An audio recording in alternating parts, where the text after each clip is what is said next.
Animal farm নামে একটা বিখ্যাত বই আছে, সেখানে একটা লাইন আছে যে all animals are equal but some are more equals than other. বাস্তব কথা, এটা আমরা বিভিন্ন ক্ষেত্রেই আমরা কিন্তু এটা দেখি। আমাদের দেশে কিংবা আমাদের সংবিধানে আমাদের বিভিন্ন ক্ষেত্রে বলা আছে আইনের দৃষ্টিতে সকলের সমান, আইন সকলের জন্য সমান। আসলে কি আইন সবার জন্য সমান? তো যাই হোক, আমরা চেয়েছি বিশেষ করে এই জুলাই গণঅভ্যুত্থানের পরে ওই যে কেমন বাংলাদেশ দেখতে চাই, সেইখানে বোধহয় আমাদের প্রত্যাশা ছিল যে আসলে আইনটা সকলের জন্যই সমান হবে এবং এইখানে সকলের সমতা থাকবে, বৈষম্য থাকবে। তো আজকের এই বিশেষ করে এই প্রোগ্রামের একটা মানে প্রধানতম ফোকাস ছিল যে জুলাইয়ের আমাদের নারী শিক্ষার্থীদেরকে সামনে আনা বা তাদের অবদানটাকে ফোকাস করা। আজকের প্রোগ্রামে উপস্থিত থাকার কথা ছিল শারমিন মুর্শিদ আপনার, কারণ হচ্ছে ওনার সাথে আমাদের আগে থেকে একটা ভালো পরিচয় ছিল। তো উনি অনেক আলোচনায় বলেছিল, তোমাদের এত মেয়েরা কোথায়, সেই মেয়েরা আমাদের সাহসী কন্যারা কোথায়, তাদেরকে তো আমরা অনেক জায়গায় দেখতে পাচ্ছি না। তো গতকালকে রাতে চট্টগ্রাম বিশ্ববিদ্যালয়ের একটা মানে একজন শিক্ষার্থী, নারী শিক্ষার্থীর একটা বক্তৃতা শুনছিলাম। সম্ভবত কোনো ধরনের এই ধরনের সেমিনার টাইপের প্রোগ্রাম ছিল। সে অডিয়েন্স থেকে প্রশ্ন করেছিল, সামনে যারা বসা ছিল বিএনপি, জামাতের এবং এনসিপির একজন নেতাকে। তো উনি প্রসঙ্গক্রমে বলেছিল যে তাসনিয়া এরকম একটা নাম, যে আমরা জুলাইয়ে নুসরাত, উমামা, তাদেরকে আমরা জুলাইয়ের নারী হিসেবে চিনি।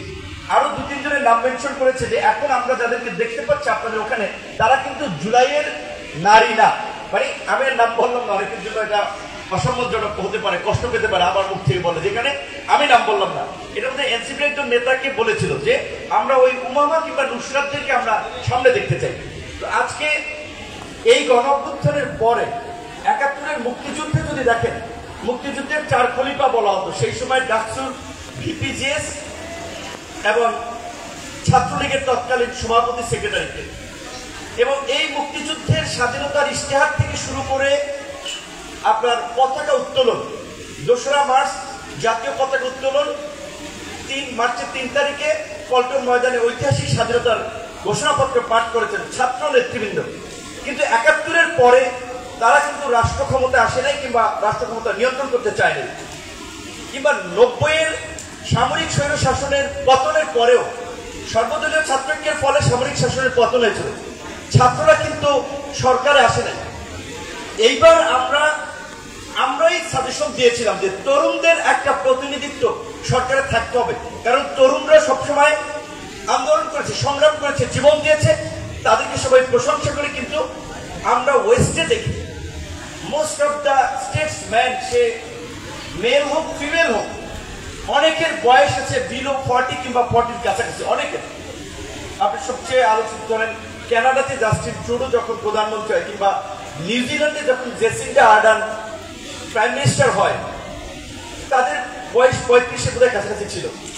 অনেক ওয়েস্টার্ন কান্ট্রিগুলোতে এটা দেখি। এমনকি আমেরিকার স্বাধীনতার কিংবা আমেরিকার আজকের এই ডেভেলপমেন্টের যদি প্রাণ পুরুষদেরকে দেখেন, জর্জ ওয়াশিংটন থেকে শুরু করে অনেকেরই বয়স, অনেক জাতীয় নেতার বয়স তাদেরও 40-এর কম ছিল। বাংলাদেশের মুক্তিযুদ্ধেরও আমরা যদি 7 জন বীর শ্রেষ্ঠের কথা দেখি কিংবা সেক্টর কমান্ডারদেরকে দেখি বিলো 40। এমনকি জিয়াউর রহমান বিএনপির প্রতিষ্ঠাতা, জেড ফোর্সের লিডার ছিলেন এবং পরবর্তীতে সেনা প্রধান থেকে রাষ্ট্রপ্রধান।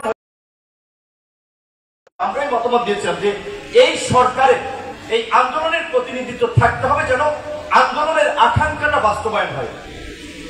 কিন্তু এটা ঠিক যে আমরা 1 বছরে আসলে আমাদের সেই প্রত্যাশার পারদটা ধপাস করে 1 বছরে হিসাব মিলাতে গিয়ে মরাদের নিচে পড়ে গেছে।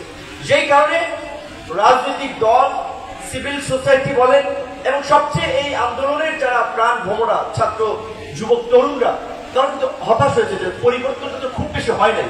আমরা তো চেয়েছি।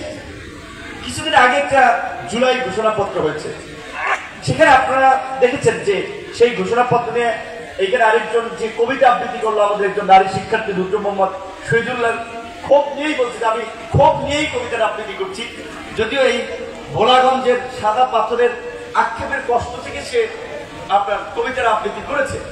তো এই পট পরিবর্তনের পরে আমরা বাংলাদেশের ইতিহাসে এবং আমার মনে হয় অন্য অনেক দেশ কম্পেয়ার করলেও খুব কম এরকম ঘটনা পাওয়া যাবে যে বাম ডান রাজনৈতিক ডিভিশন থাকা সত্ত্বেও একটা সরকার এত পপুলারিটি পায়, এত সমর্থন পায়, কিন্তু দুঃখজনক এরকমের জনসমর্থনের পরেও সবচেয়ে দুর্বলতম সরকারের পরিচয় দিয়েছে আমাদের এই ইন্টারিম গভর্নমেন্ট।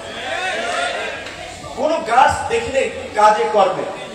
অনেকে বলছে ইনফর্মাল আলোচনা উপদেষ্টারা, ভাই আপনারা সফল এবং দুর্বল গভর্নমেন্টের আপনারা একটু আমাদেরকে বুঝান তো। আপনারা দেখতে পাচ্ছেন না যে হ্যাঁ পাথরের, এখন আবার আপনারা শিক্ষিত তরুণ অনেকে আবার গালি দিয়ে না বা আমাকে নেগেটিভ ভাবে সমালোচনা করে দেন। আমার কাছে তাহলে পাথর পরে তো এইখানে এই পানির প্রবাহ বা এই পথটা বন্ধ হয়ে যাচ্ছে, যার ফলে সিলেটের বন্যার একটা কারণ এইটা। সেকেন্ড হচ্ছে আমরা যদি উত্তোলন না করি, ভারত ডিনামাইট পদ্ধতিতে ওখান থেকে এই সীমান্ত থেকে যে পাথরটা তুলে নিয়ে যাচ্ছে, তাহলে আমাদের অন্তত পাথর কোয়ারিগুলো লিজ দিয়ে একটা মানে পরিমাণের পাথর উত্তোলনের অনুমোদন দেওয়া হলে এটা পরিবেশের জন্য ড্যামেজ হবে না। তখন আমি রেজানার সাথে যখন আগে থেকে করছি, আমি আপনাকে বলছি ভাই আপনি এই কথা বলবেন না, আপনি জানেন আমি এই বিষয়ে সব বলছি, আমি ইলিগাল কিছু বলবো না, যদি ওনারা যে কনসেপ্টটা দিচ্ছে এটা বিবেচনায় কোনো অপরচুনিটি থাকে then you can consider just তাকে, যেহেতু তারা গভর্নমেন্ট আছে এটা বলেছিলেন। কিন্তু হাই হাই কয়েকদিনের মধ্যে এই রকমের মরুভূমি বানাই দিচ্ছে, এইটা কল্পনারও আসলে মানে কল্পনাতীত যে একেবারে সমস্ত পাথর। এবং কারা নিয়েছে? কাউকে ইজারা দেয়নি, লিজ দেয় নাই, অনুমতি দেয়নি। তাহলে ওইখানে এখন আর্মি আছে, আমাদের ফিল্ডে পুলিশ আছে, র্যাব আছে, বিভিন্ন ধরনের ফোর্সেস আছে, এমনকি আমাদের এই যে পরিবর্তনের নায়কেরা সব জায়গায় ছাত্র যুবক তরুণরা, অনেকে মব বলছে, অনেকে প্রেশার গ্রুপ বলছে, তারা আছে, তারাও তো বাধা দিতে পারতো ভাই এই যে এলাকার টুরিস্ট কিংবা ইকো সিস্টেমের জন্য এটা গুরুত্বপূর্ণ। এইভাবে তো আপনারা একবারে সবকিছু ধোয়া করে ফেলাইতে পারেন না। কিন্তু দেখা গেল কেউই আসলে কিন্তু ওইখানে যখন এই সর্বনাশ হয়ে যাচ্ছে কেউ ওইভাবে প্রতিবাদ করে নেই, কিন্তু যখন কাম শেষ তখন সবাই আওয়াজ তুলছে। তো সেই জায়গা থেকে বলবো যে দুর্বল সরকার না সবল সরকার, এই একটা ঘটনা তো দেখা যায়। আর অনেকগুলো ঘটনা আছে, আমি বলতে চাই না। আমি আজকে শিক্ষার্থীদের প্রোগ্রাম, যেহেতু এইখানে জগন্নাথ বিশ্ববিদ্যালয়ের আজকের যে প্রোগ্রাম, এখানে বিভিন্ন ছাত্র সংগঠনের নেতৃবৃন্দ ছিলেন। আমার ব্যক্তিগত উপলব্ধি যে একটা এই গভর্নমেন্টের ট্রানজিশনের পরে তো একটা পলিটিক্যাল গভর্নমেন্ট আসবে, সেই ক্ষেত্রে কলেজ এবং বিশ্ববিদ্যালয়গুলোতে যদি ছাত্র সংসদ না থাকে তাহলে ওই পূর্বের অপরাজনীতি এবং অসুস্থ রাজনীতি কামব্যাক করবে। আমরা মনে করি ছাত্র সংসদ নির্বাচন প্রকৃত মেধাবীদের সৃজনশীল এবং মেধাভিত্তিক একটা রাজনীতি করার জায়গা, যেই মেধা মূল্যায়নের দাবিতে আমরা কোন সংস্কার আন্দোলন করেছিলাম 2018 থেকে 24। এবং নাসির স্যার এখানে আছেন, আপনারা যারা নবীন শিক্ষার্থী তারা অনেকে নাও চিনতে পারেন, আবার যদি কেউ ওই সময় সোশ্যাল মিডিয়াতে অ্যাক্টিভ থাকেন, জগন্নাথ বিশ্ববিদ্যালয়ের সব শিক্ষকদের প্রতি আমাদের সম্মান আছে। তার মধ্যে একজন শিক্ষক, তার কথা নাম উল্লেখ করতে হয়।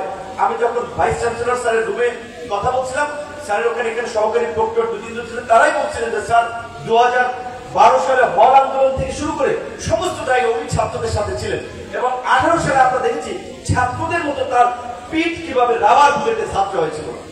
ছাত্রদের পাশে থাকার কারণে তাকে তখন চাকরি থেকে অব্যাহতি দেওয়া হয়েছিল। একজন শিক্ষক এইরকমের একটা অপমান এবং এটা তাদের হঠাৎ করে একটা কষ্ট করো, সেই সময় ছাত্ররাও ব্যাপক প্রতিবাদ করেছিল। ওই আমাদের দেশে হয় যেটা, একটা আন্দোলন যখন তুঙ্গে থাকে তখন সবকিছু মেনে নেয়, আন্দোলন যখন আবার ডাউনফল করে তখন আর ভুলে যায়। তো স্যার তখন বলেছিল চাকরির বিষয়ে ব্যবস্থা নেই, ইতিবাচক পদক্ষেপ, পরে আপনার আর এটা বিবেচনা করে নেই। 5ই আগস্টের পরে হয়তো সে জয়েন করেছে।